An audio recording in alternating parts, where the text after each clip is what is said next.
Buongiorno, ben ritrovati, buon inizio settimana. Siamo in diretta come sempre per raccontarvi le notizie del nostro territorio, tanti collegamenti con le nostre redazioni, tanti servizi, tanta la cronaca, ma in apertura una notizia che arriva da Treviso e che riguarda l'omicidio di Margherita Ceschin, perché è morto in queste ore Enzo Lorenzon, che era considerato dall'accusa il mandante dell'omicidio, ma ci colleghiamo subito in diretta con l'avvocato Fabio Crea, avvocato di Enzo Lorenzon. Avvocato, buongiorno. Buongiorno a tutti. La notizia è davvero di poco fa, avvocato. Sì, sono stato avvisato dalla direzione della casa di riposo dove era in detenzione arresti domiciliari, che alle 10 di stamane è deceduto. E quindi adesso verificheremo le cause della morte. Insomma, le sue condizioni da tempo erano abbastanza precarie. Ecco, lui era malato da tempo per questo, era stato sistemato in una casa di riposo proprio per le sue condizioni di salute. Sì, da oltre un anno, credo un anno e mezzo, a seguito di diverse istanze di sostituzione della misura, alla fine ero riuscito ad ottenere appunto il collocamento in una struttura, in una casa di riposo dove ovviamente l'assistenza nei confronti di soggetti anziani che hanno peraltro determinate problematiche era ovviamente un'assistenza migliore, più finalizzata rispetto a quello che poteva essere in casa circondariale. Ecco, avvocato, quando è che è riuscito a parlare per l'ultima volta con Lorenzone e che cosa vi siete detti? So che aveva preparato anche una memoria proprio per questo processo. Sì, qualche giorno prima dell'ultima udienza aveva redatto un manoscritto in cui spiegava puntualmente tutto quella che era stata la storia di questa vicenda. Poi avevo deciso, ne sono in possesso ovviamente, ma si era deciso in quell'udienza, siccome l'esame degli imputati è stato rinviato a metà settembre alla prossima udienza, avevo deciso di custodire e non depositare quel manoscritto appunto in attesa che fosse dedicata l'udienza all'esame degli imputati, di tutti gli imputati, tranne della coimputata che aveva già reso dichiarazioni. Per cui adesso valuterò di depositare il manoscritto prima dell'udienza e quindi in questi giorni direi che a questo punto l'atto è irripetibile, quindi credo sia opportuno che venga depositato in questi giorni. Lui dava la sua versione, la sua verità di questa vicenda. Sì, esattamente, ricostruire in maniera puntuale e specifica tutta quella che era stata la vicenda e molti degli aspetti che sono stati indicati in quel manoscritto erano stati anche ripresi dalla coimputata che aveva già testimoniato. Avvocato, cosa le ha detto? Perché insomma si è sentito un po' di tutto in questo processo. Lui che cosa le ha detto quando lo ha incontrato l'ultima volta? Ma niente di particolare se non ciò che è riferibile al processo e di cui ovviamente verrà data contezza con il deposito di questo suo manoscritto. In questo momento non anticipo quelli che sono i contenuti della memoria. Era sempre ansioso che il processo terminasse al più breve perché potesse essere ratificato quello che è il fatto nella sua esatta dinamica, che così come è ricostruito nel manoscritto è ben lontano da quella che è l'ipotesi accusatoria, cioè di un omicidio premeditato nei confronti della ex moglie. Ecco, avvocato, giusto per far capire anche ai telespettatori, lui era considerato dall'accusa il mandante di questo omicidio. Che cosa accadrà in questo momento nel processo con la morte di Lorenzon? Ma sostanzialmente formalmente lui ormai esce dal processo, poi ci sarà all'esito del processo una sentenza di proscioglimento di estinzione del processo nei suoi confronti per morte dell'imputato. Ovviamente il processo seguirà la sua strada nei confronti di tutti gli altri imputati, alcuni difesi da me, e ovviamente sarà portato avanti anche con questo suo contributo postumo, che appunto è quella dichiarazione manoscritta che aveva manoscritto e sottoscritto prima dell'udienza. Diciamo che il processo comunque prosegue, ovviamente ai fini dell'accertamento della verità processuale nei confronti degli altri imputati, degli altri 4 imputati. Avvocato, la ringrazio, grazie davvero.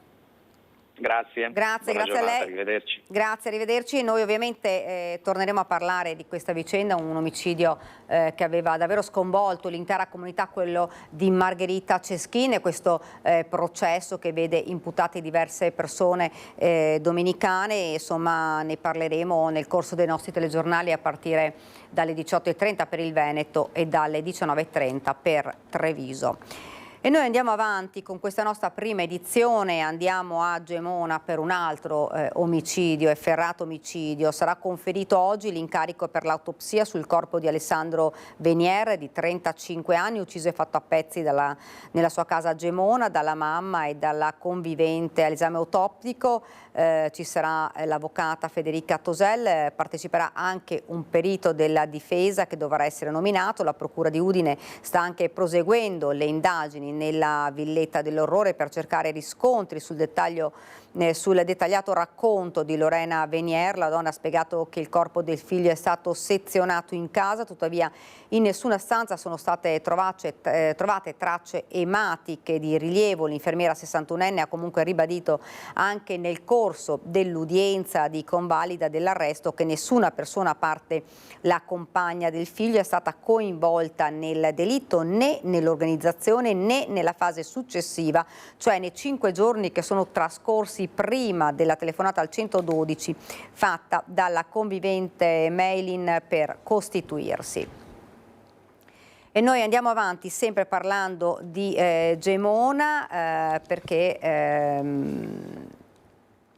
avete sentito, sarebbe stato prima sedato, poi avvelenato ed ucciso. Sentiamo i particolari in questo servizio.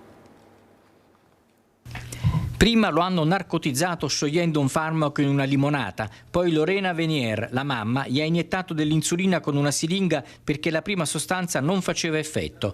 Poi insieme hanno tentato di soffocarlo e infine Meilin con 2 lacci di scarpa lo ha strangolato. Così, secondo il racconto di Lorena Venier, che ha confessato, lei e la nuora hanno ucciso Alessandro il 25 luglio, sempre secondo la confessione della mamma. Il cadavere sarebbe stato sezionato da lei, Lorena, e sempre lei ha acquistato online su Amazon la calce per coprirlo e chiuderlo nel bidone della spazzatura, con l'intento di farlo sparire. L'acquisto della calce è stato fatto in anticipo rispetto al delitto ed è questo uno degli elementi più evidenti della premeditazione contestata dalla procura. Il giorno del ritrovamento era stata Meilin a chiamare il 112 per riferire di un malessere provocato dalla sua condizione di fragilità psicologica in cui si trovava e per la quale è seguita da un centro di salute mentale. Dal numero unico emergenze hanno intuito dal racconto che c'era qualcosa di strano ed è stata inviata la pattuglia dei carabinieri, a cui la donna e la mamma della vittima hanno raccontato del cadavere nel bidone riposto in garage. Sul movente la 61enne infermiera di Gemona ha raccontato di aver agito per proteggere la giovane nuora dagli insulti e dal comportamento manesco del figlio, che non credeva alla depressione di Meilin, sopraggiunta dopo il parto. Si percepisce quindi una situazione familiare difficile in cui si è sviluppato un rapporto caratterizzato da morbosità tra Lorena, la nuora e la nipotina di 6 mesi. Da una parte la condizione fragile della giovane colombiana, a cui Alessandro Venier non credeva, dall'altra la morbosità del legame creato con la suocera. Così si sono create le condizioni che hanno fatto precipitare la situazione, fino alla decisione di uccidere e far sparire il cadavere dell'uomo. Circostanze, modalità e data della morte sono oggetto degli esami medici e tossicologici già avviati, in attesa che vengano disposti anche altri accertamenti. Al momento non è stata ancora fissata l'autopsia sui resti del cadavere della vittima. Il commento ora degli avvocati dopo l'udienza di convalida degli arresti di Lorena Venier e Maylin Castro Monsalvo. La signora ha confermato l'impianto accusatorio è quello, la contestazione è stata cristallizzata e formalizzata in un capo di imputazione piuttosto complesso e grave. Ha mostrato un po' di pentimento per quello che ha fatto? Ma certamente la signora è consapevole di quello che ha fatto, è evidente una signora che se ha fatto, ripeto, una cosa così grave, a monte ci deve essere una ragione altrettanto grave. L'ha spiegata? L'ha ampiamente spiegata, sin da subito. Il movente è quello... Insomma, voglio dire, nell'ambito familiare, via, dobbiamo andare a verificare le dinamiche familiari, è quello il momento. Dire che l'elemento della calce acquistata prima fa parte della contestazione di premeditazione? È un elemento rilevante, forte, insomma, no? Ecco. La premeditazione in base a quale elemento è stata contestata? Da quello che ho capito dalle dichiarazioni della signora Venier. Ha preso coscienza di tutto ciò che è accaduto? Ieri non ce l'aveva, oggi il giudice gliel'ha descritto proprio con parole molto semplici, perché poi dobbiamo sempre pensare che questa è, per quanto parla molto bene in italiano, è una ragazza di lingua spagnola, ma il giudice con un'attenzione, una chiarezza terminologica sufficiente l'ha proprio descritto. Che reazione ha avuto lei? Si è avvalsa la facoltà di non rispondere. No, gli contestano il vilipendio, gli contestano l'occultamento, ma la crudeltà per il momento non... Ma sa, la crudeltà peraltro non è sinonimo della crudeltà che utilizziamo noi in termini giornalistici o quotidiani. La crudeltà giuridicamente rilevante come un aggravante è una cosa un po' diversa. Ed ora torniamo nel Veneto, andiamo a Padova. È morto dopo una breve agonia il rider pakistano investito la settimana scorsa a Vigonza. Non ce l'ha fatta Shahzam Balouk Fattorino, 35enne, di origine pakistana, coinvolto in un incidente a bordo del suo scooter mentre stava lavorando. Lo scontro a Perarolo di Vigonza, in via Venezia, lo scorso 25 luglio contro un'auto. L'investitore si trova ora iscritto nel registro degli indagati con l'accusa di omicidio stradale colposo. Per giorni si è cercato di dare un nome al rider che in quel momento non aveva documenti con sé. L'uomo ha lottato tra la vita e la morte per 4 giorni ricoverato all'ospedale di Padova. Lascia una moglie nel suo paese d'origine. La società per cui lavorava si farà ora carico delle spese per il rimpatrio della salma e per le esequie in Pakistan. Rimaniamo nel Padovano. Tra il tragico incidente di sabato all'alba lungo la A13 si svolgerà oggi il riconoscimento della salma da parte dei familiari del fruttivendolo 64enne che viveva a Solesino. Stava andando al lavoro a rifornire il suo camioncino di frutta e verdura fresca come faceva ogni giorno. È morto così, schiacciato nel suo mezzo che ha subito preso fuoco a pochi metri dallo svincolo con la A4 lungo la A13. Mauro Pavera, 64 anni. Fruttivendolo per passione, Pavera viveva a Solesino, dove aveva ereditato dal nonno e dal padre l'attività di famiglia. Una vendita di frutta e verdura porta a porta a clienti abituali che lo conoscevano e lo stimavano. Solo nella tarda mattinata di sabato la famiglia è stata raggiunta dalla terribile notizia della sua morte. Difficile l'opera di riconoscimento della salma, estratta dai vigili del fuoco dalle lamiere carbonizzate. Un incidente su cui sta indagando la polizia stradale. Erano le 4:30 quando il furgone di Mauro Pavera è stato violentemente tamponato lungo la A13. Un impatto violentissimo, una notizia che a Solesino si è diffusa rapidamente. Alla famiglia di Mauro Pavera, che lascia un figlio, si è stretto anche il sindaco Elvi Bentani. Dopo il riconoscimento della salma saranno fissati i funerali di Mauro Pavera, che dovrebbero essere celebrati entro la fine della settimana.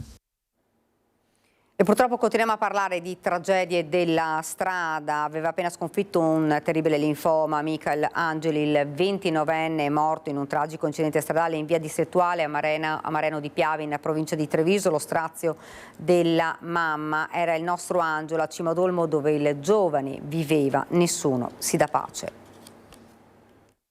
A parte che ha lottato come un leone nell'ultimo anno, perché lui aveva un tumore e ha dato lui la forza a me di stargli vicino. Era fantastico, buono, gentile, simpatico, gli amici lo amano tutti, non c'è una persona che può dire il contrario. C'è solo strazio nel cuore di Paola Furlani, la mamma di Michael Angeli, il 29enne morto in un tragico scontro in via distrettuale a Mareno di Piave tra la sua auto, un Alfa 147, e il van di un 63enne. Eppure in questa casa a San Michele del Piave di Cimadolmo il peggio sembrava passato. Michael era ritornato a lavorare con l'inizio dell'estate in una vetreria di Ormelle dopo quasi un anno di malattia, una battaglia durissima contro una grave forma di linfoma di Hodgkin. Pensavo che l'anno scorso avevamo toccato il fondo, ma il destino ha pensato il contrario, che c'è ancora di peggio. Stava qua con la nonna perché lei è qua da sola. È un angelo. Lui è venuto qua, faceva compagnia a lei e lei faceva compagnia a lui durante la malattia. Il linfoma aveva provato Michael, che mai però aveva perso il sorriso, nemmeno nei momenti più bui. Quanto crudele possa essere il destino lo racconta questa foto. Stavo rasando, sto perdendo i capelli, mamma rasami, che è stata una sofferenza grande, ma l'ho fatto. Per lui avrei fatto, mi sarei rasata anch'io.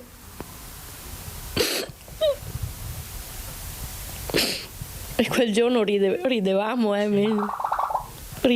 mentre li tagliavo, perché dopo gli ho messo anche la musica, l'abbiamo messo su una storia su Instagram. Frammenti di vita, pezzi di cuore, con Paola che stringe una maglia gialla.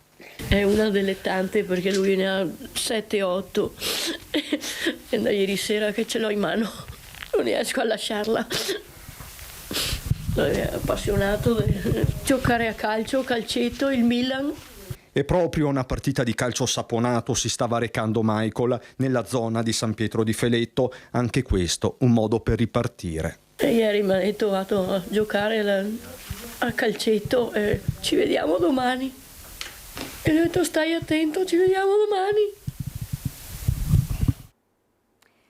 Ed ora andiamo a Venezia. Una gondola è letteralmente affondata dopo lo scontro con taxi a Rialto. La causa un guasto tecnico del motoscafo, ma in Canal Grande c'è un problema di traffico e ce ne parla il nostro Filippo Fois, che vedo sullo schermo. Filippo, buongiorno.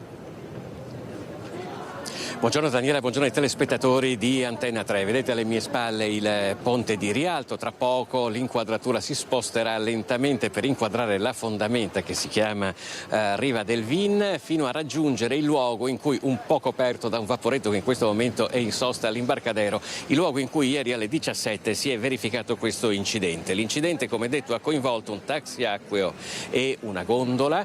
Il taxi, tra l'altro, si conoscono anche i due protagonisti dell'incidente, sia il tassista che il gondoliere. Bene, il taxi si voleva fermare per dare strada alla gondola, però c'è stato un problema alla guaina di inversione, che è quel meccanismo che regola la marcia avanti o la marcia indietro, per cui invece di arrestarsi il taxi ha finito con l'andare contro la gondola. La gondola ha ricevuto dei danni gravissimi, è affondata, così come sono finiti in acqua il gondoliere e le 4 persone che si trovavano a bordo. Per quello che riguarda le 4 persone, i 4 turisti, non ci sono state conseguenze.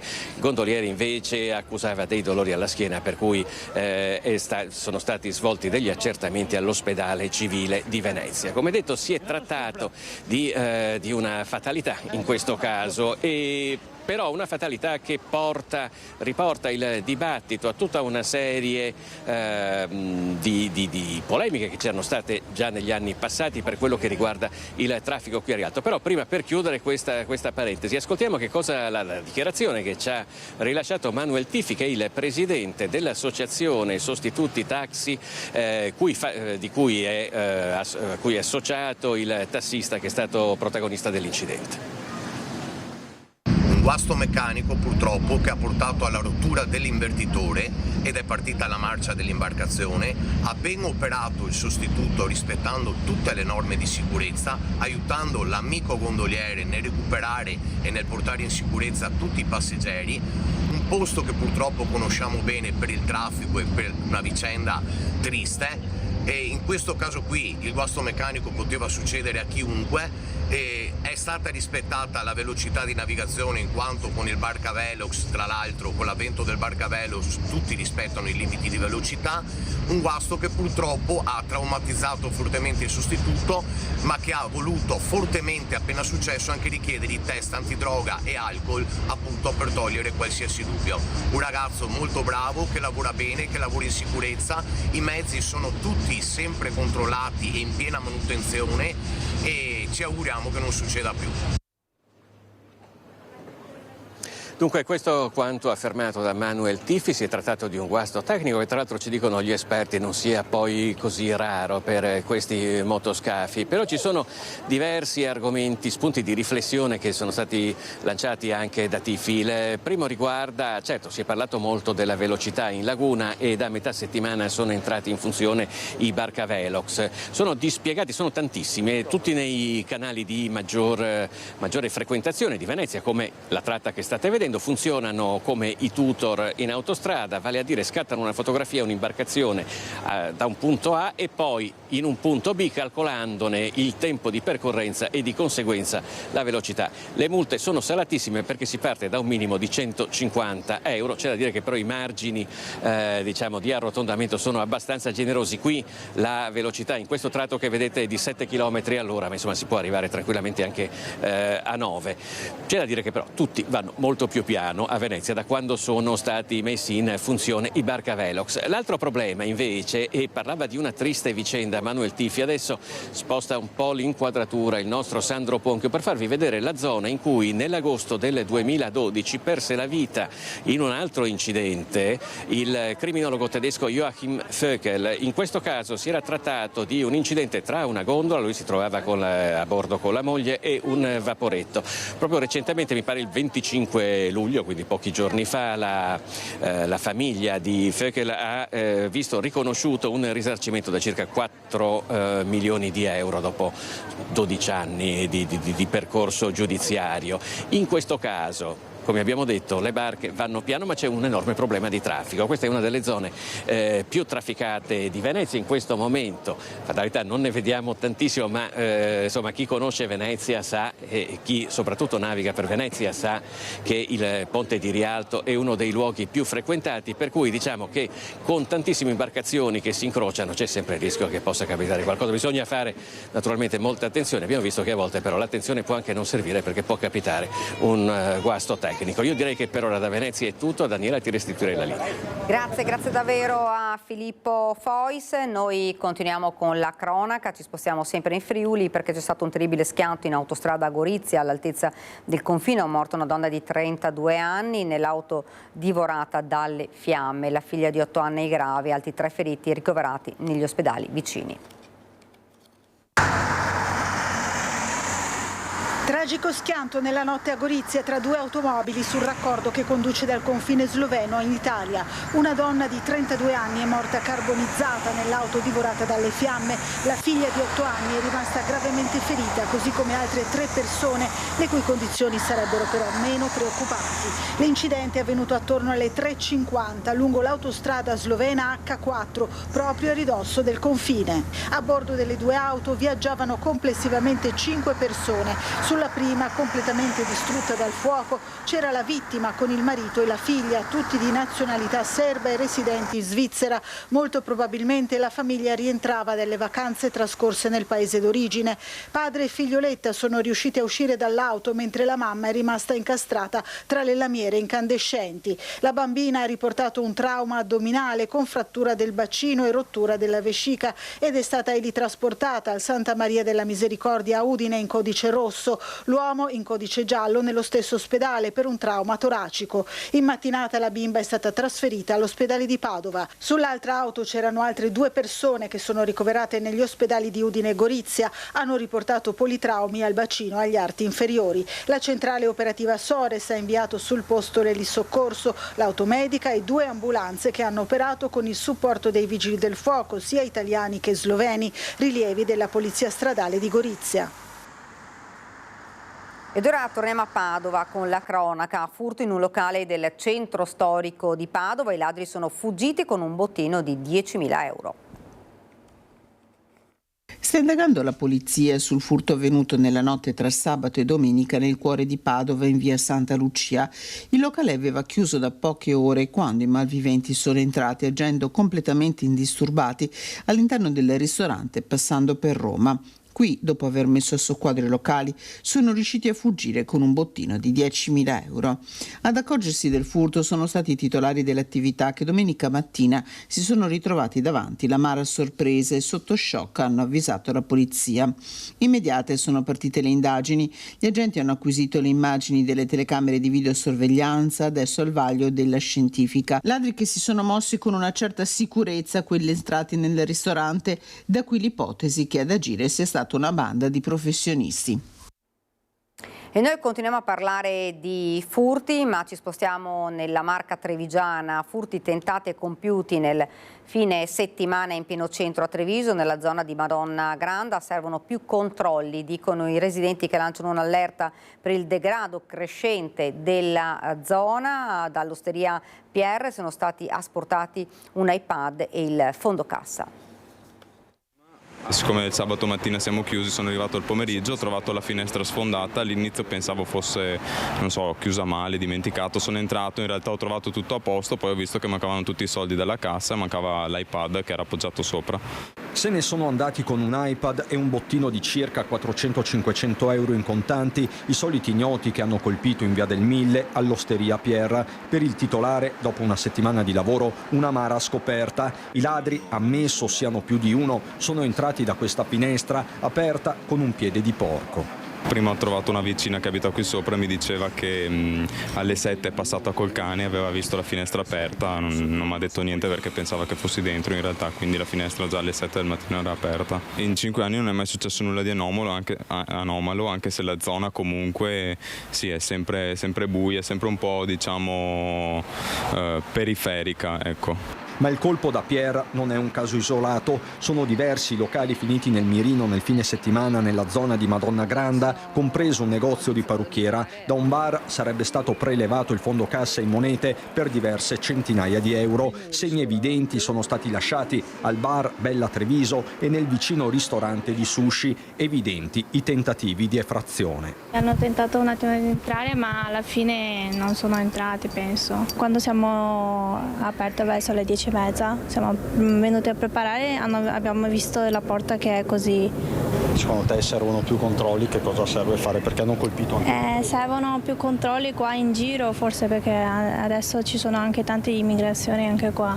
Vedo di solito tantissimi persone che passano di qua, anche alcune volte sono stati anche rubati la bicicletta da noi. E sono in tanti a segnalare, anche tra i cittadini, proprio i furti di bici, più in generale una situazione di degrado. 2 i punti neri, l'ex immobile dell'Enel, ormai infestato di erbacce, e l'ex bingo sul lato opposto. Sono delle zone dove ci sono delle persone che girano e quindi sono palesemente degradate. E abbiamo segnalato da tanti anni, stiamo segnalando sia noi condomini che le persone della zona, stiamo segnalando questi episodi che avvengono in un condominio più avanti. abitanti qui nella via, addirittura ci sono persone che hanno trovato degli sconosciuti all'interno dei palazzi e se li sono trovati davanti sul pianerottolo, quindi sì, la situazione va attenzionata. È una zona che ha bisogno di essere curata e messa sotto maggiore controllo, soprattutto per quanto riguarda l'illuminazione e un passaggio di ogni tanto anche della sicurezza. È un punto di ingresso di Treviso, quindi è importante che sia curata, che sia sentita anche del comune come parte di Treviso. E dal Trevigiano ci spostiamo subito andiamo subito a Fadalto, dove frane e smottamenti non danno pace al Fadalto. Per noi lo vediamo già sul nostro schermo Cristian Arboit. Cristian, buongiorno. Buongiorno Daniela, anche da parte di Edoardo Paris, che ti mostra subito le frane del Fadalto, le famigerate frane del Fadalto. È una prospettiva inedita, diciamo che molto spesso si parla delle frane di questo angolo di Marca trevigiana, fanno paura, creano disagi, ma raramente si vedono. Noi qui siamo in un luogo privilegiato, dal quale la prospettiva insomma parla da sola. Le immagini di Edoardo ci dicono che ci sono più frane attive, c'è una frana in particolare che è quella maggiormente attenzionata e poi appunto un ripetersi di altre frane, 5 in totale se non sbaglio. Sono qui con Bruno Fasan, assessore storico ai lavori pubblici del comune di Vittorio Veneto, assessore per decenni anche in Comunità Montana, uno che conosce molto bene il territorio, quindi 5 frane. Vi abito, 5 frane, 5 spike diciamo, perché queste sono chiamate impropriamente frane, ma sono collate detritiche. Cosa cambia? Le collate detritiche si assommano varie frane e quando hanno raggiunto un peso insostenibile per il vallone partono tutte insieme. Non so, si accumulano 500 metri cubi alla volta, quando raggiungono i 3.000 arrivano giù sulla statale. Come era successo l'anno scorso più o meno in questo periodo con relativa chiusura del tratto della strada statale 51 di Alemagna, perché quando parliamo di Fadalto parliamo della strada statale 51 di Alemagna e ovviamente della 27. Vedete nell'immagine di Edoardo la strada sotto, che è la strada appunto statale di Alemagna, e invece appunto i piloni ormai classici della 27. Quindi questo è il tratto famigerato e attenzionato. Sabato nel pomeriggio, causa le forti piogge, il tratto di statale è stato nuovamente chiuso. È la terza volta nell'arco di pochissime settimane. Sì, non sono cadute le collate detritiche sulla statale, però si sono mossi i segnalatori di frana e ANAS in automatico chiude la statale, però non è possibile che 3 volte in un mese la statale venga chiusa. È un copione che si ripete, tra l'altro questo è l'anno in cui la statale di Alemagna è attenzionata e sorvegliata speciale lungo tutto il percorso per le frane che si sono registrate in Cadore, a Borca di Cadore e a San Vito, la frana quella che si è sviluppata dalla Croda Marcora. E insomma è un tratto stradale molto difficile, molto complesso e ricordiamolo, è la strada olimpica. Sì, adesso io vorrei fare una battuta e non vorrei essere frainteso, però per fortuna che sono cadute anche a Cortina, perché qui sono 20 anni che cadono e non succede mai niente. Anzi, la sola cosa che è successo 2 anni fa, quando ero assessore ai lavori pubblici, è stato redatto un progetto di 5 gallerie paramassi, però sono passati 2 anni, si avvicina la Cortina 2026, io speravo che partissero i lavori, ma ancora non si vede niente. Quindi in questo progetto continuiamo, Edoardo, grazie, a mostrare quelle frane, perché veramente la prospettiva è inedita. Ringraziamo Bruno Fasana, profondo conoscitore del territorio, che ci ha portato in questo angolo di Lago Morto. Abbiamo percorso diverse centinaia di metri in sterrato per arrivare fin qui.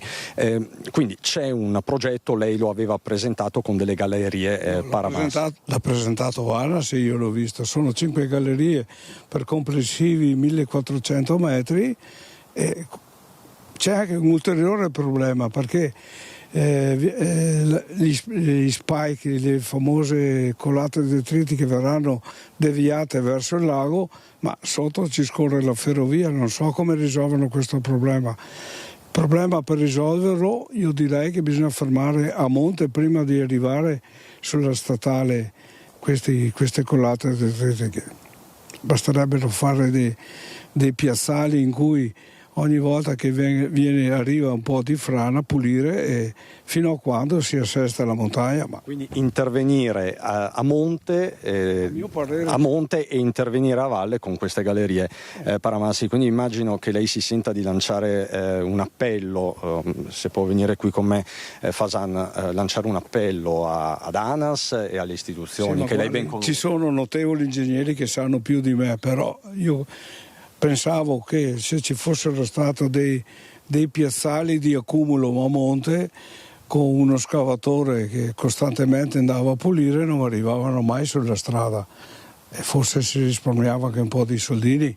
Resta il fatto che comunque il Fadalto ormai è ostaggio, tutte le frazioni, 9, altre sono ostaggio di questo. Il danno economico anche per le attività commerciali, anche l'Alpago subisce stesso danno perché alla fine. E poi la questione dei transiti gratuiti per i residenti è una cosa facilissima per autostrade con la tecnologia che hanno adesso. Infatti questa è la proposta sul tavolo della sindaca Mirella Bagliana, che proprio in queste ore sta scrivendo una lettera alla prefettura per chiedere la convocazione di un tavolo dove discutere proprio di questa proposta, ovvero nel momento in cui il semaforo è rosso e non si può transitare per la strada statale, rendere gratuito il tratto di A27. È una soluzione, diciamo così, che da tempo, insomma, una soluzione di buon senso, ma Autostrade finora non ci ha mai sentito. Guarda, ci ho provato anch'io per anni e la soluzione che avevamo trovato è di dare delle via card omaggio per i giorni che la strada era chiusa, però hanno cambiato direttore e non è andato più a buon fine. Però con un telepass che quando in automatico scatta il rosso al semaforo e inserisce il biglietto Fadalto Vittorio Nord non si paga, si alza la sbarra. Sarebbe facilmente anche con telepass. Diciamo che nell'era dell'intelligenza artificiale una soluzione volendo si trova. Bruno Fasan, grazie davvero soprattutto per averci portato in questo posto e aver toccato con mano cosa siano le frane del Fadalto. Questa è la situazione aggiornata, 5 i fronti di frana, uno principale e ovviamente un'emergenza che sembra non conoscere fine. Grazie Fasan, con Edoardo Paris dal Lago Morto, siamo a Vittorio Veneto. Daniela, ti restituisco la linea. Grazie davvero a Christian Arboit. Noi andiamo avanti purtroppo con una notizia che arriva dal Veneziano. A Santa Maria di Sala c'è stata una tragedia, un gravissimo infortunio sul lavoro. 2 operai di 23 e 30 anni hanno perso la vita, stavano lavorando in una fossa biologica, sono intervenuti subito lo Spisal, i carabinieri e il SUEM è nulla da fare per i 2 lavoratori. Noi ci collegheremo fra pochi minuti con la nostra inviata Anna Maria Paesi che si sta recando sul posto. Noi intanto ci spostiamo a Padova ed esattamente a Montegrotto, dove c'è stata una rissa tra nordafricani in stazione, accaduto nella notte tra venerdì e sabato. Preoccupati i cittadini del paese, ci colleghiamo subito con la nostra Chiara Gaiani e Christian Rocche Allende. Chiara, buongiorno. Daniela, buongiorno a te e ai telespettatori di Antenna 3. Intanto partendo vi faccio vedere dove ci troviamo. Questo è il piazzale della stazione di Montegrotto Terme, per la precisione lungo il tracciato è Terme Eugane la stazione, è una zona davvero molto tranquilla. Noi siamo qui con il collega da un po' e vi assicuro insomma che sono passati turisti con il trolley, persone che usano questo punto anche per arrivare alla città di Padova. Questo per farvi capire quanto sotto shock possa essere possono essere le persone che arrivano qui. È accaduto intorno alle 22:20, a quell'ora arriva da Padova l'ultimo treno e purtroppo negli ultimi mesi è accaduto spesso, ne scendono anche bande di malintenzionati. Erano in 6, pare, i cittadini tutti magrebini, secondo quanto raccolto dalle varie testimonianze di chi ha visto, che hanno iniziato ad azzuffarsi proprio qui prendendo anche dei sanpietrini. 2 di questi sarebbero venuti alle mani. Ovviamente stanno indagando i carabinieri, che stanno prendendo visione delle immagini delle telecamere che sono presenti numerose in questa zona. Un fatto che ovviamente sta facendo salire la preoccupazione che purtroppo non sarebbe il primo. Il sindaco di Montegrotto Terme, che questa mattina è stato dei carabinieri, non poteva raggiungerci a quest'ora, ma vi faremo sentire nell'edizione di questa sera del telegiornale, mi ha detto che aveva fatto il punto con i carabinieri e che purtroppo questo fenomeno pare possa essere legato alle zone rosse che si stanno diffondendo in varie città. A Padova sappiamo ce n'è una che riguarda tutta l'area dell'Arcella e che sta portando dalla città persone in paesi come questi, che sono appunto paesi termali, tra l'altro anche turistici, creando non pochi problemi. Ed è tornato anche a chiedere che ci sia una certezza della pena, ovvero sappiamo che per reati definiti tra virgolette minori spesso e volentieri si viene anche scarcerati subito dopo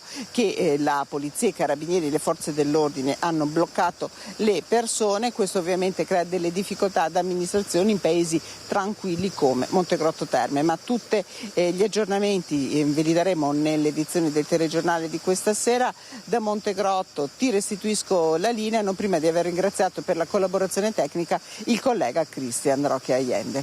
Grazie davvero a Chiara Gaiani. Noi ci fermiamo ora per qualche istante di pubblicità, poi torniamo in studio con altra cronaca e altri servizi.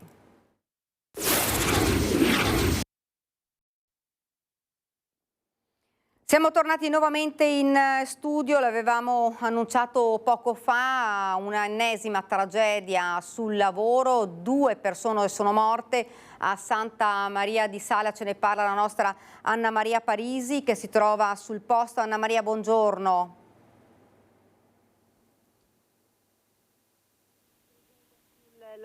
Vediamo se riusciamo a collegarci con la nostra inviata Anna Maria Parisi, ce l'abbiamo? No, non abbiamo ancora la nostra collega, quindi aspettiamo qualche istante per poterci collegare con lei. Vi ricordo 2 persone purtroppo sono morte, hanno perso la vita, di 23 e 30 anni, ovviamente sul posto i soccorsi, il SUEM, lo Spisal per le indagini e i carabinieri. Un gravissimo infortunio, una tragedia avvenuta intorno alle 10 del mattino.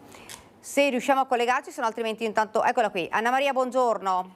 Sì, eccoci, buongiorno Daniela, è appena arrivato il PM qui sul luogo della tragedia accompagnato dai carabinieri.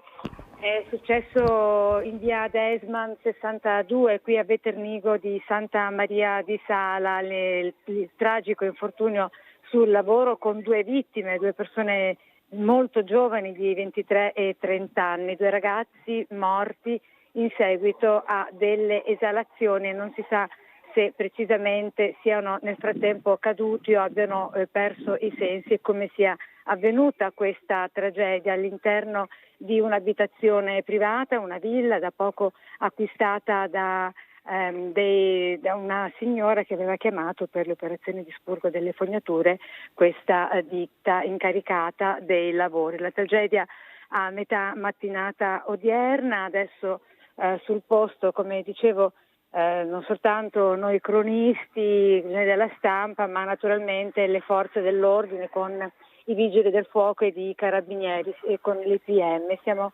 ancora in attesa di capire che cosa sia successo veramente in questa villa che fino a qualche anno fa ospitava dei migranti. Siamo esattamente a Veternigo, poco prima dell'incrocio ai 3 ponti. Poco fa ho anche sentito le dichiarazioni del sindaco di Santa Maria di Sala, Alessandro Arpi.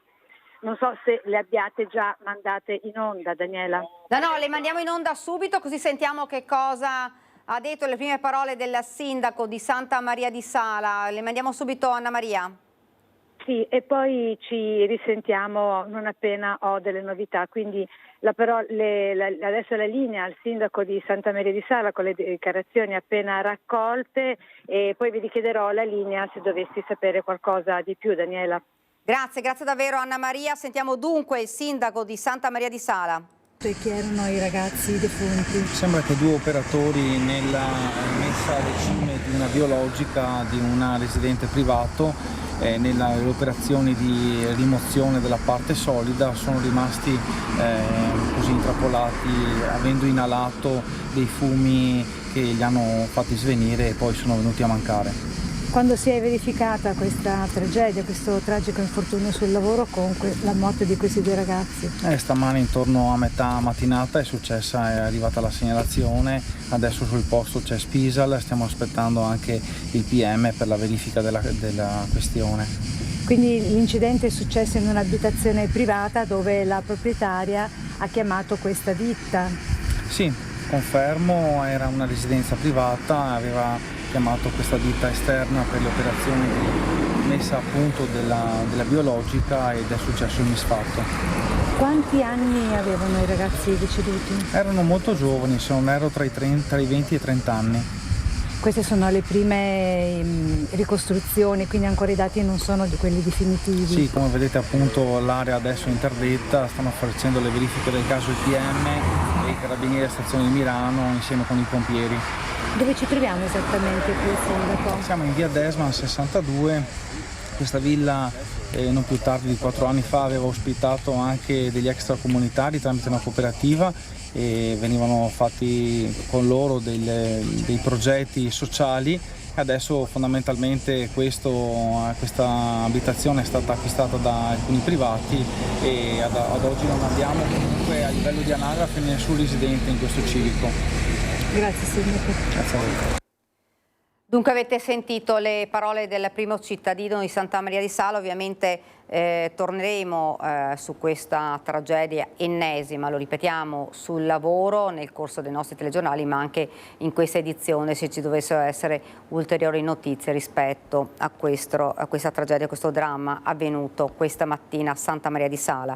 Noi cambiamo decisamente argomento e vi presento subito l'ospite che ci ha raggiunto qui, Franco Conte, presidente di Trevigiani nel Mondo. Intanto buongiorno e grazie per essere Buongiorno. qui. Mi scuso che lo abbiamo fatto purtroppo attendere, ma la cronaca purtroppo... Prima di tutto. Speriamo sempre di non doverla dare, però poi... queste sono capita. Brutte notizie di cronaca. Sì. Dunque parliamo di immigranti, intanto parliamo di giovani, si parla sempre di giovani che vanno all'estero perché trovano un futuro migliore, si dice, insomma c'è un po' un'emigrazione di giovani dall'Italia verso l'estero. Sì, lo stiamo vivendo in questi ultimi anni, purtroppo non con una fase di decrescita, ma una fase invece di aumento di giovani che partono. Le motivazioni sono più diverse. Noi come associazione ci stiamo facendo carico anche di affrontare questo problema e quindi spesso ci incontriamo con giovani oppure cerchiamo di contattare dei giovani partiti recentemente per capire quali sono le motivazioni che hanno portato a fare questa scelta. È una scelta difficile da comprendere perché viviamo in una provincia in cui c'è una parola ricorrente ed è il cartello cercasi che troviamo in tanti locali, in tanti luoghi, in tante aziende che sono alla ricerca appunto di personale da impiegare nelle proprie attività. Nonostante questo, nonostante questa disponibilità di posti di lavoro, molti decidono di partire. Perché secondo lei però? Allora, cos'è che li spinge? Dai nostri contatti, da quello che stiamo cercando di capire, le motivazioni sono diverse. Prima di tutto bisogna portare una correzione alla dicitura cervelli in fuga, perché non si tratta solo di laureati che escono dall'Italia, ma sono anche tanti altri giovani che non hanno un titolo di studio elevato, che hanno un diploma di scuola media superiore, a volte anche solo un diploma di scuola professionale, quindi disponibili a fare lavori di natura diversa. Ecco, molto spesso ci dicono che le motivazioni per chi ha il titolo elevato, quindi per chi è laureato, sono le maggiori opportunità che vengono offerte all'estero di trovare una occupazione che sia confacente al titolo di studio che hanno conseguito. Per quanto riguarda invece i non cervelli in fuga, quindi quella che io definisco una forza lavoro in fuga, perché di questo si tratta, molto spesso la motivazione è legata anche a livelli di retribuzione che sono migliori all'estero rispetto a quanto non sia in Italia. E questi sono i giovani che vanno verso l'estero, però ci sono anche giovani che in realtà sono nati da persone che hanno vissuto, sono emigrate all'estero e che vorrebbero però tornare in Italia. Certamente c'è anche questo... Abbiamo già esperienze in questo senso e noi con la nostra rivista associativa, proprio per dare visione, per capire le due diverse situazioni, in ogni numero intervistiamo un giovane che è partito dall'Italia, dalla provincia di Treviso nel nostro caso, e un giovane che è venuto a vivere in provincia di Treviso rientrando dall'estero come discendenti di emigranti. Allora, bisogna dire che chi rientra incontra poche difficoltà nell'ambientamento, nell'inserimento sociale, perché provenendo da territori, da paesi in cui la mentalità, il modo di parlare, anche il modo stesso di alimentarsi è molto vicino a quello italiano, le difficoltà di inserimento sono minime. Trovano piena soddisfazione in quello che offre la provincia di Treviso, molto spesso vanno a ricoprire anche ruoli, lavori, attività che in provincia di Treviso sono richieste, per esempio nel campo sanitario, nel campo medico, nel campo dell'assistenza. Altri lavorano in aziende del nostro territorio e devo dire appunto che trovano soddisfazione. Non è la stessa soddisfazione invece che incontrano quelli che incontrerebbero quelli che decidono di partire. Molto spesso ci dicono è per fare delle esperienze, ma molto spesso è anche proprio perché le condizioni di vita, i livelli retributivi, le condizioni lavorative che trovano all'estero le ritengono essere più adatte alle loro aspettative. Si può fare qualcosa per invogliare i giovani a rimanere in Italia, a rimanere a Treviso, a rimanere nel proprio paese? Ce lo stiamo chiedendo e non è una risposta che possa dare solo un soggetto. Ci sono più soggetti che sono interessati, che sono coinvolti, dal mondo dell'imprenditoria, le nostre aziende, dal mondo sindacale, da noi come associazioni che possiamo favorire e fare anche un'operazione di diffusione, di informazione, la scuola stessa con la formazione, con l'orientamento scolastico. Dico la scuola perché molto spesso vengono presentate le nostre aziende, però non vengono presentati anche i problemi che i giovani incontrerebbero quando vanno all'estero. Mi riferisco in modo particolare a due problemi. Uno è quello della garanzia di tipo sanitario, il secondo è la garanzia di tipo previdenziale. Ecco, non c'è nessun paese al mondo che è in grado di garantire quello che le nostre persone, i nostri cittadini hanno in Italia, né da un punto di vista sanitario né da un punto di vista previdenziale. In paesi che sono ricercati dai nostri giovani, per avere l'assistenza sanitaria bisogna o rivolgersi al privato o pagare. Per le garanzie previdenziali sono molto inferiori rispetto a quella che è in grado di garantire l'Italia. Allora, quando dicevo prima dobbiamo fare anche della informazione, e l'informazione la devono fare tutti i soggetti che ho citato prima, dobbiamo dire anche questo, dare queste corrette informazioni. C'è un altro problema che ci sollevano i giovani, che è quello del ricambio generazionale. Cioè il passaggio di generazione in generazione della titolarità dell'impresa. È un problema che crea molto spesso difficoltà alle nostre imprese proprio trevigiane e venete. All'estero, quando arriva un ragazzo ad avere l'età di 35 anni, rischia di essere escluso dal mercato perché è ritenuto troppo vecchio per assumere ruoli a livello dirigenziale. In Italia un ragazzo di 35 anni è considerato ancora giovanissimo, non giovane, risorsa per subentrare nella gestione dell'attività ai genitori oppure ai nonni, molto spesso, perché si tratta anche di questo. Quindi ecco, quella ricerca che fanno all'estero i nostri giovani è anche quella di avere la possibilità di una progressione di carriera più rapida rispetto a quanto non sia in Italia. Questo problema riguarda soprattutto il nord-est, il nord in particolare e il nord-est. Ed è un problema che non è facile da affrontare perché è insito nella mentalità di noi veneti, che il genitore, fin tanto che è in grado di gestire in prima persona l'azienda, continua e continuerà a farlo. E si lascia poca libertà e poca responsabilità ai giovani che magari arrivano a subentrare all'età di 55-60 anni, non avendo mai avuto sulle spalle direttamente la responsabilità e non sono in grado di farsene carico. Fra l'altro domenica scorsa c'è stato il Consiglio Day, che sì. Noi se abbiamo il servizio lo mandiamo in onda, lo riproponiamo, così lo possiamo magari commentare insieme, così vediamo anche lei. Servizio. Tanti non tornano, e questo è il problema. Non tornano perché all'estero, in altri paesi, trovano delle condizioni migliori di quello che è in grado di offrire l'Italia. Questo deve far riflettere tutti noi.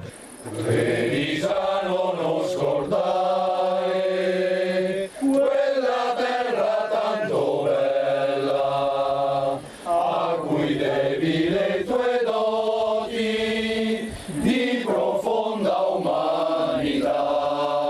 E questo è il messaggio dell'edizione 2025 del Consiglio Day, la festa che l'Associazione Trevisani nel Mondo organizza da 31 anni sulla piana del Consiglio. Un'organizzazione che il prossimo anno compirà il mezzo secolo di vita e che mantiene saldo il legame tra chi è partito a catar fortuna e le proprie radici. Quest'anno con una novità in più, la presenza dell'ultima sezione fondata in Brasile. Noi di origine italiana che siamo in Rio Grande do Sul ci sentiamo più italiani che brasiliani. Per questo c'è chi vuole tornare dove sono le proprie radici. Resgattare le origini e anche la cultura degli italiani, perché se non fosse per gli italiani il Brasile non sarebbe il Brasile che è qui. E dobbiamo portare avanti, onorare i nostri antenati e anche fare sapere ai nostri bambini la storia dell'emigrazione, dove sono partiti i nonni e cosa hanno fatto. Raccontare il passato guardando però al futuro, come il ponte tra Treviso e l'Argentina per portare nella Marca trevisani di terza generazione, diplomati o laureati, per dare una risposta alla richiesta di tante nostre aziende. Io spesso dico la provincia di Treviso è la provincia del cercasi, perché girando per le nostre strade troviamo tanti cartelli appesi un po' dappertutto, dove si fa richiesta di personale. Ponti quindi tra stati e continenti che sono anche il primo segnale di pace, come ricordato Monsignor Riccardo Battocchio, vescovo di Vittorio Veneto, presiedendo la celebrazione eucaristica. I confini non siano barriere, siano dei ponti, non è sempre facile, non siamo ingenui, però ecco, fare sì che i confini diventino luoghi di incontro più che barriere di esclusione. Integrazione quindi, ma nelle regole di chi ti accoglie. Questo hanno vissuto i nostri emigranti, questo è il messaggio da un trevisano di terza generazione dal Brasile ai giovani immigrati nella Marca. In primo posto devono essere fieri dei loro padri, dei loro genitori, perché sono stato, penso, è difficile per loro, e anche devono seguire la legge, ecco, andare d'accordo, rispettare a tutti, e poi devono essere l'orgoglio dei loro genitori, non fare robe brutte, quindi questo è il mio consiglio.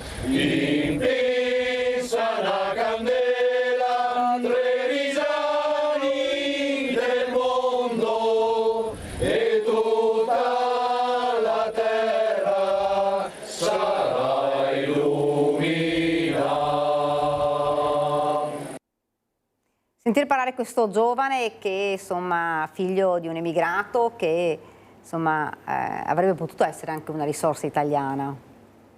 Certamente sì, questo giovane viene dal Brasile e è rientrato proprio stamattina per tornare in Brasile, ha espresso la volontà di venire a studiare in Italia quando avrà raggiunto l'età che glielo consente di terminare gli studi, dopo vuole venire a vivere in Italia, perché ritiene che l'Italia sia appunto la terra che dà delle speranze ai giovani.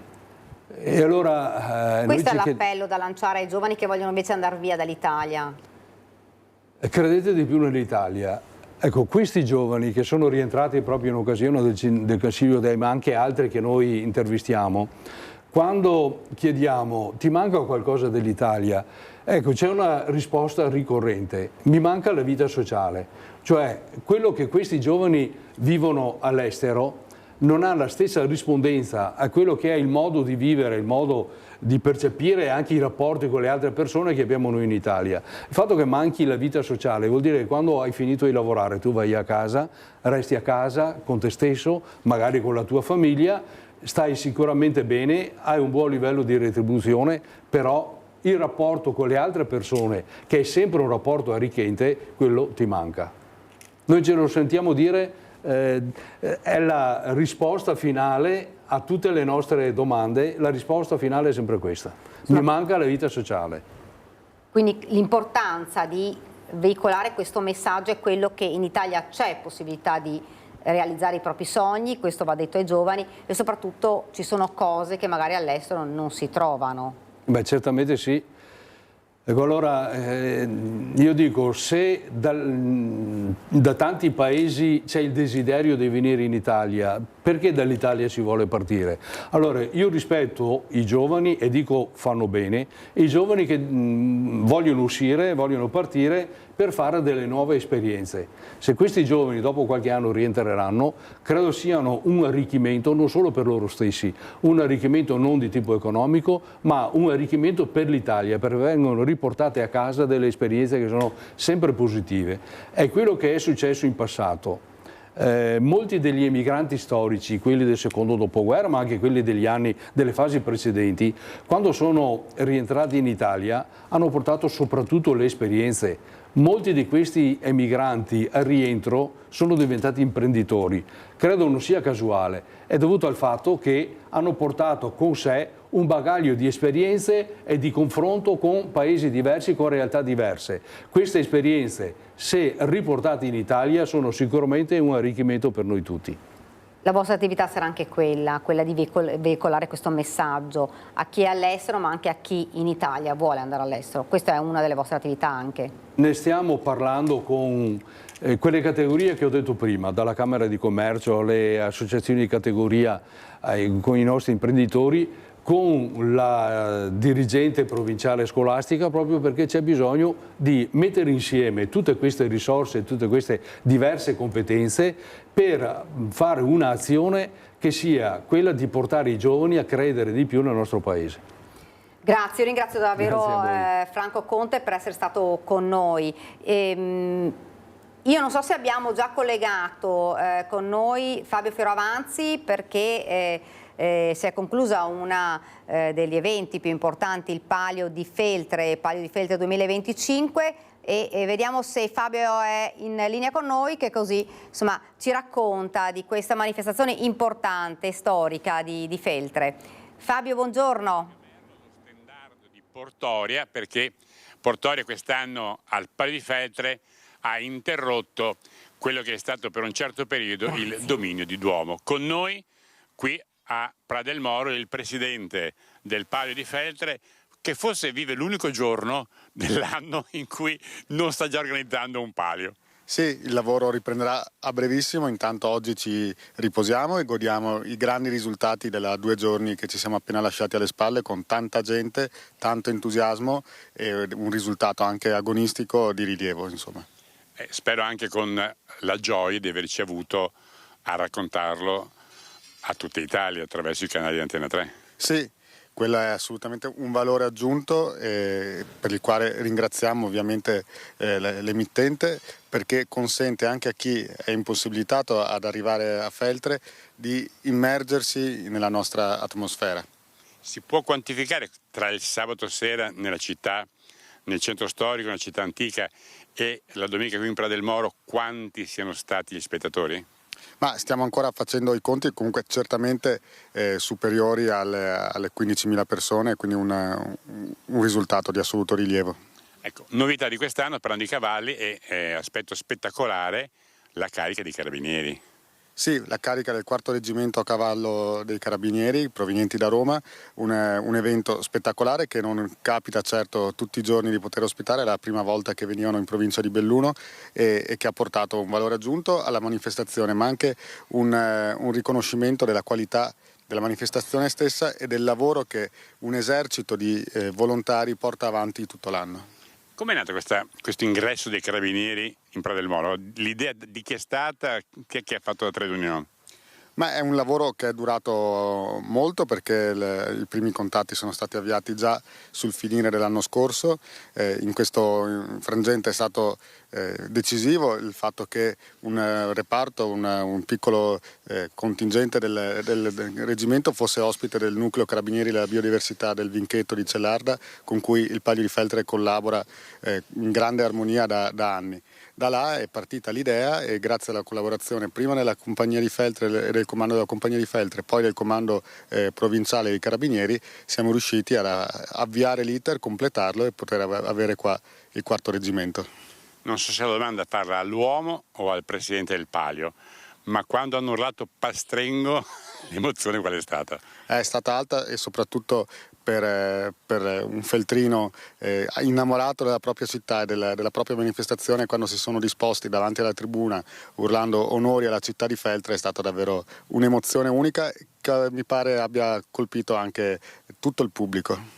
Portorio ovviamente contenta, gli sconfitti sereni o non tanto? Beh, penso che... Anche perché mi sembra di aver capito che c'è degli avvicendamenti nelle classifiche a seconda delle gare, ricordiamo, della corsa, del tiro dell'arco e del tiro alla fune.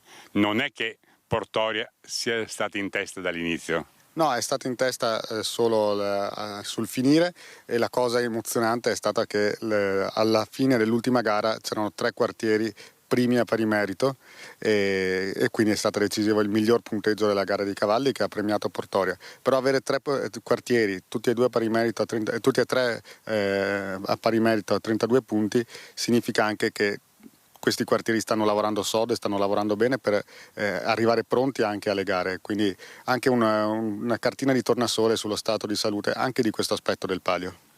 Come dicevamo, oggi è forse l'unico giorno in cui non si pensa forse al Palio, appena concluso si respira. Da quando seriamente si comincia a pensare al prossimo Palio? Vede anche il tono di voce cambia. A inizio settembre in realtà. Domani, noi già adesso avevamo avviato da qualche tempo i ragionamenti, per esempio sull'artista, il possibile artista del drappo, questi aspetti. Chiedo scusa, ricordiamo che l'artista del 2025 è un artista di fama perché era Palladino. Sì, Mimmo Palladino, anche questo un grande onore e un grande premio al lavoro dei volontari e quindi davvero tra qualche settimana, dopo aver smaltito la fatica e anche l'entusiasmo che ci ha lasciato questa edizione, il grande gruppo di volontari che la organizza si rimetterà al lavoro. Per ricordare i volontari, quante persone hanno collaborato alla realizzare il Palio? Più di 1000 sono i volontari che in qualsiasi titolo sono coinvolti nell'organizzazione. Quindi ringraziamoli tutti, ringraziando il Presidente del Palio per averci ospitato a casa sua, perché tra virgolette è la casa del Palio, questo anello che avete visto, che abbiamo raccontato, da Pra del Molo, da Feltre, con il Presidente del Palio, restituiamo la linea dello studio. Grazie davvero a Fabio Fioravanti. Noi ci fermiamo qualche istante di pubblicità e torniamo subito in studio.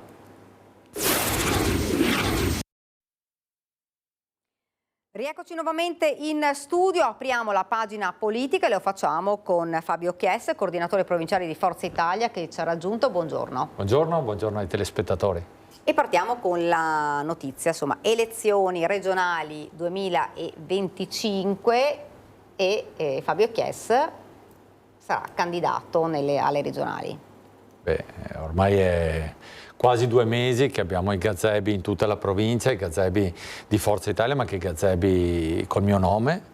Penso che sia un dovere anche per chi fa politica e guida un partito mettersi a disposizione. Le elezioni regionali sono elezioni fondamentali per noi che viviamo l'amministrazione locale. Io ho fatto il sindaco dal 2017 a Conegliano, per cui penso che non potendo fare più di 2 mandati nella città che amo oggi sia anche il momento di mettersi a disposizione per cercare di dare una guida alla regione di centrodestra, una regione che per molti anni è stata governata dai nostri partiti e che penso abbiano fatto un ottimo lavoro. C'è la possibilità di mettersi in gioco, per cui lo facciamo. Ecco, sindaco anche di Conegliano, lo stavamo dicendo prima, che cosa accadrà quindi in questo periodo di candidatura fino alle elezioni? Beh, poco cambia in questo periodo perché non è incompatibile la campagna elettorale con la figura di sindaco, per cui rimarrò a fare il sindaco, faremo anche la campagna elettorale, per cui continuerò ad occuparmi come sempre della mia città, d'altronde anche quest'anno niente ferie come negli anni precedenti, rimaniamo a Conegliano, rimaniamo anche perché devo dire che le ultime settimane sono state settimane impegnative, abbiamo il maltempo che come abbiamo visto imperversa.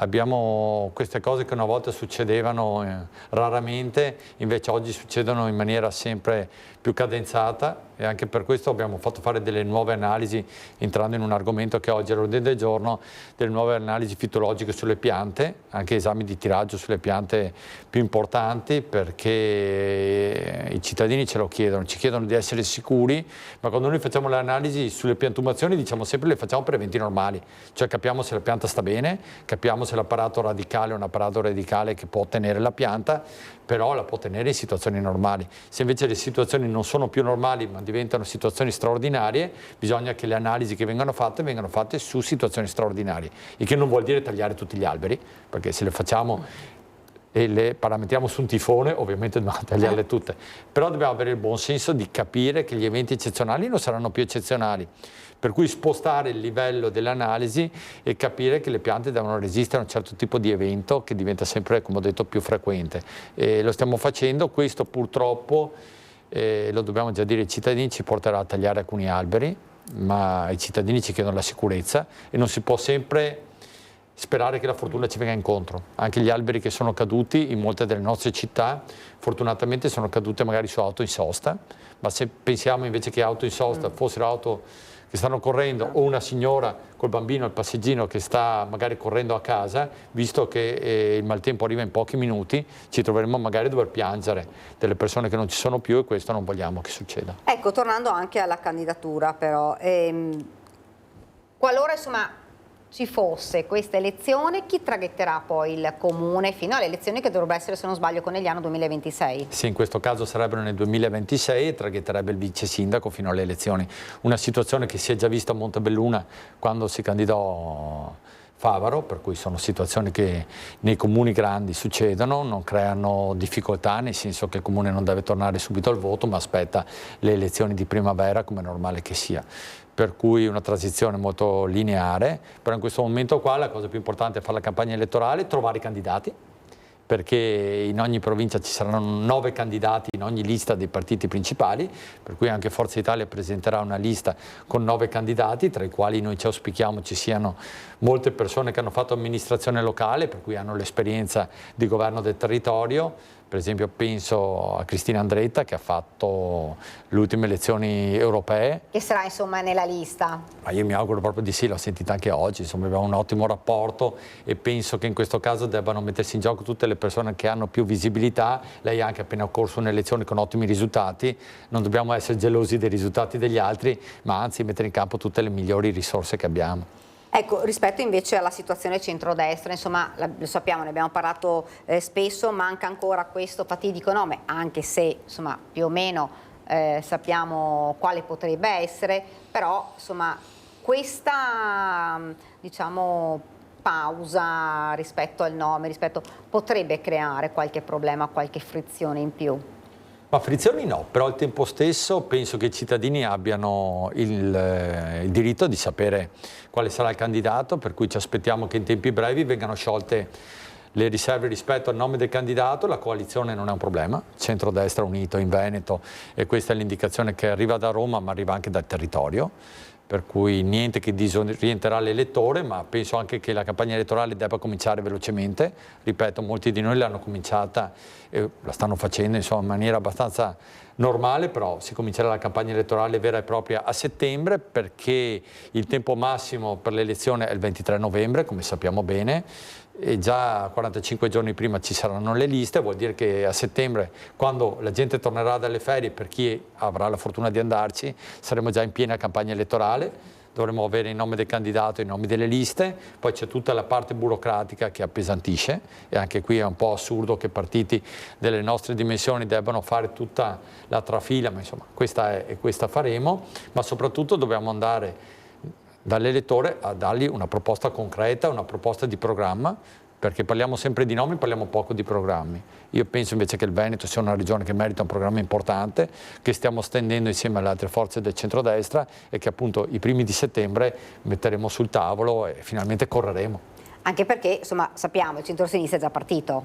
Il centro-sinistra è già partito, diciamo che anche loro hanno i loro problemi interni, come è normale che sia. Per quanto riguarda noi abbiamo meno problemi di coalizione, dobbiamo solo partire col nome del candidato, e siccome il candidato deve comunque rappresentare non solo un mandato, ma probabilmente anche più di un mandato, deve essere un nome assolutamente di rilievo, un nome che possa avere il curriculum adatto, ma vedo che i nomi che circolano sono sicuramente nomi di grandissimo livello, amministratori locali in ogni caso, gente che ha fatto il sindaco, almeno i nomi che leggo, insomma, sono nomi sicuramente papabili.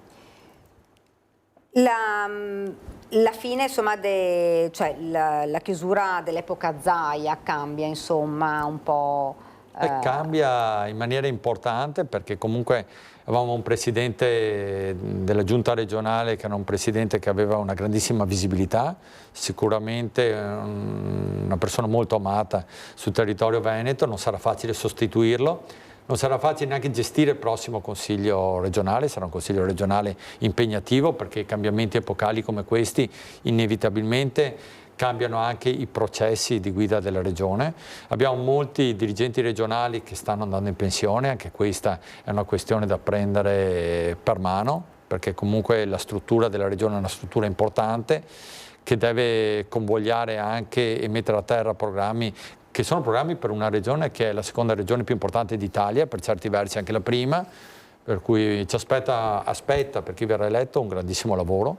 Tra l'altro un lavoro anche in campagna elettorale per spiegare alla gente quali sono i programmi che abbiamo in mente e anche ricordargli come si vota, perché ogni votazione che abbiamo cambiano le dinamiche. Qui votiamo con le preferenze, che è una di quelle votazioni che a noi che facciamo amministrazione locale piacciono molto.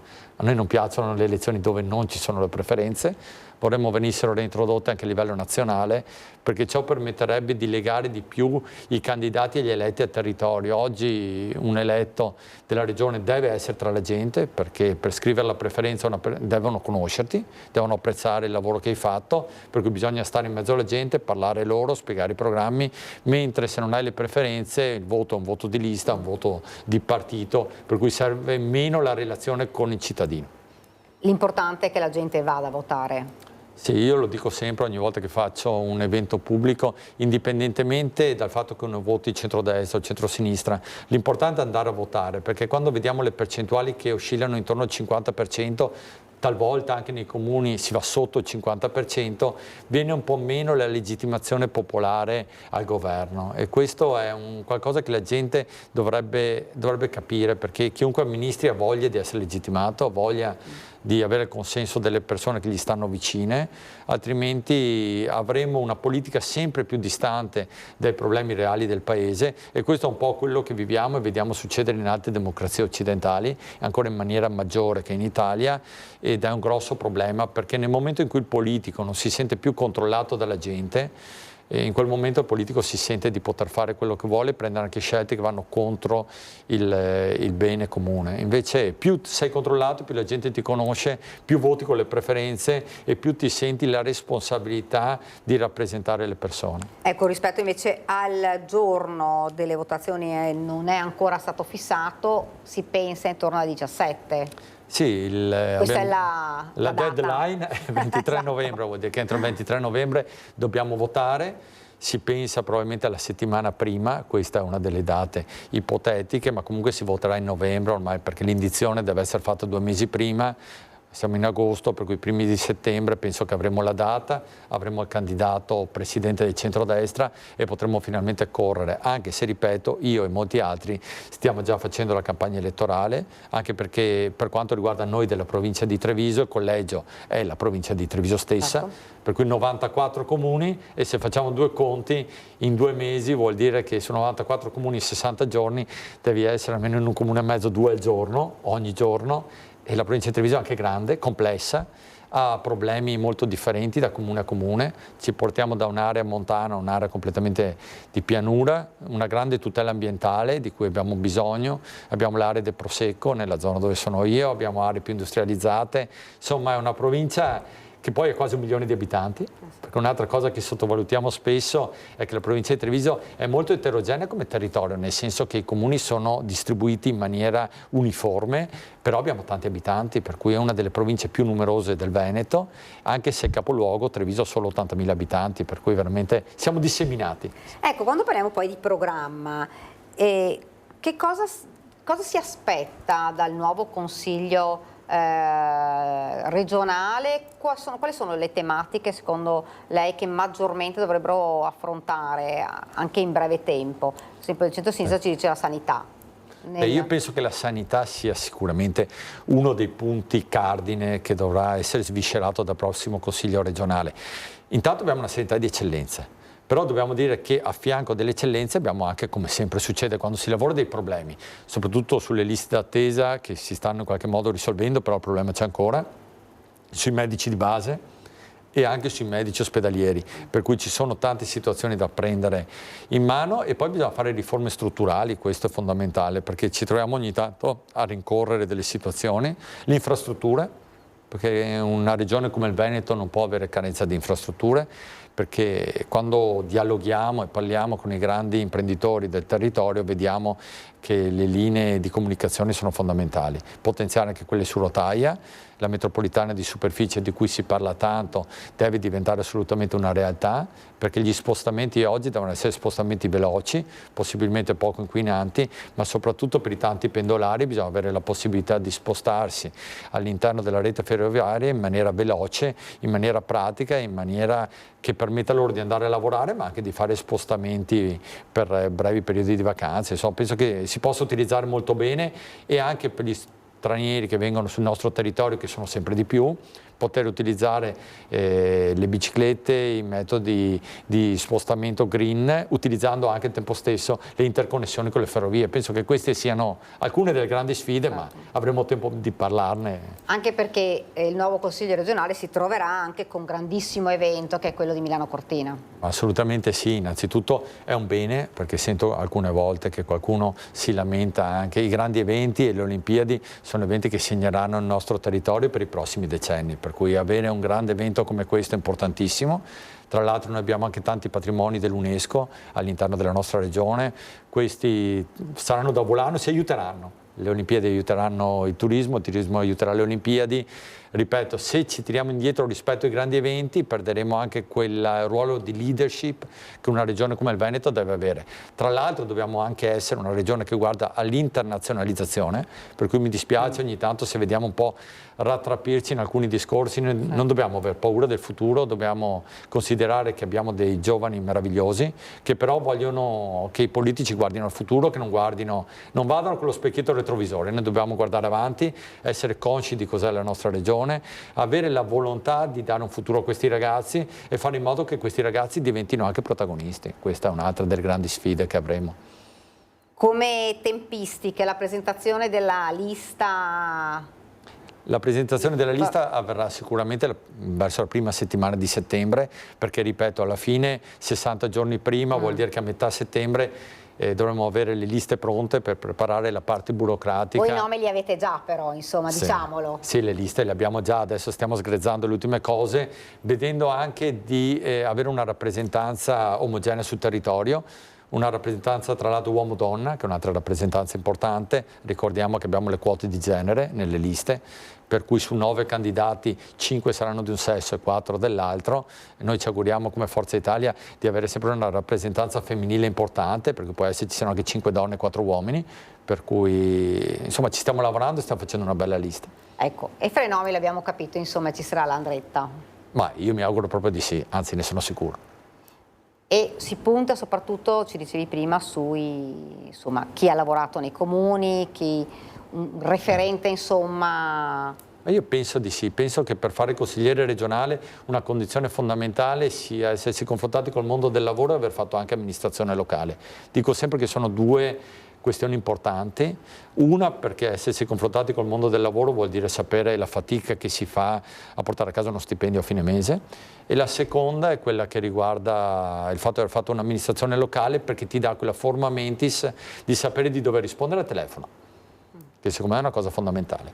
Un sindaco, un consigliere, un assessore comunale lo fa perché altrimenti la gente va a trovarlo a casa, per cui cioè, è meglio rispondere al telefono che trovarseli fuori di casa. La seconda perché ti abitua a risolvere il problema, cioè il problema non lo puoi lasciare là, perché se non lo risolvi te non lo risolverà nessun altro. Un'ultima domanda, che cosa lascia a Conegliano? Ma secondo me lasciamo una città che è cresciuta il numero di abitanti, ricordiamo che è una delle poche città che ha un numero demografico migliore di quando siamo arrivati. Negli ultimi 3 anni abbiamo aumentato di quasi 1000 abitanti. Investimenti, perché col PNRR rispetto ai 4,5 milioni di euro di investimenti all'anno siamo arrivati ai 35 milioni di euro dell'anno scorso. Poi tante cose positive, tante cose ovviamente ancora da risolvere, perché tutti i giorni abbiamo problemi nuovi, ma soprattutto la cosa che mi piacerebbe lasciare è il senso di comunità. Cioè, il senso di comunità è oggi ciò che fa la differenza sul territorio, ciò che ci permette anche di rapportarci con i tanti turisti che arrivano dall'estero, che stanno crescendo in maniera gioiosa, perché il nostro deve essere un territorio di grande industria, e questo lo è sempre stato, Inox Valley e altre realtà che abbiamo nel Coneglianese, ma al tempo stesso dobbiamo essere in grado di accogliere i turisti con un sorriso, essendo i primi testimonial noi di un territorio patrimonio dell'UNESCO. Io ringrazio davvero Fabio Chiesse per essere stato con noi, insomma, coordinatore provinciale di Forza Italia, candidato alle regionali 2025, grazie davvero per essere stato qua. Grazie a voi, buona giornata a tutti. Grazie, io ringrazio anche i registi Tony Esposito e Alberto Pivetta che ci hanno seguito, vi ricordo che fra pochi minuti ci sarà il film Suffragette, a me non rimane che salutarvi, darvi appuntamento a domani per la prima edizione, grazie e arrivederci.